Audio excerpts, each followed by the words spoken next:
You felt it in the air. You heard it ripple through the grandstands. And you saw it written on every British fan's face the moment it happened. Lewis Hamilton, P1, at Silverstone, in red. No, this wasn't nostalgia. This wasn't a send-off. This was something else. This was a warning. The session kicked off like clockwork. Ocon leads out.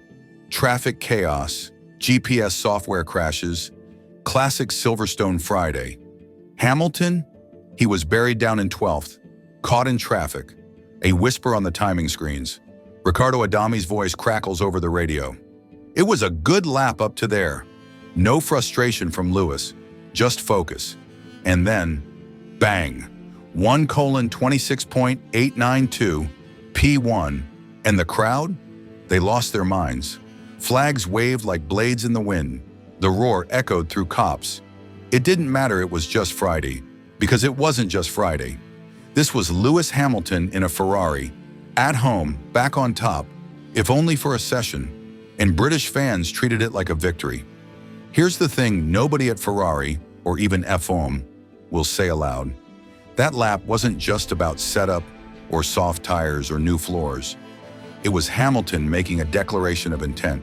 Because this isn't just a British GP, it's a battlefield of legacy. And British fans? They're not just spectators. They're warriors in the stands. They know history. They know the sound of something big coming down the track. And for the first time in a long time, they believe again. When Hamilton overtook Russell into Stowe at the end of FP1, it was symbolic. The old lion, draped in Ferrari red, devouring the cub in silver.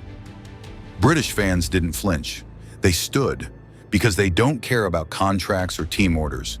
They care about fire, about fury, about seeing their champion rise again. So ask yourself, was this lap just data on a screen? Or was it the spark of something bigger?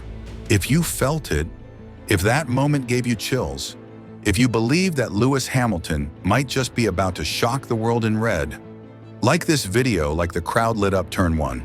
Subscribe, because we're not just watching a race, we're watching history try to repeat itself. And at Silverstone, it always begins with the roar of the fans.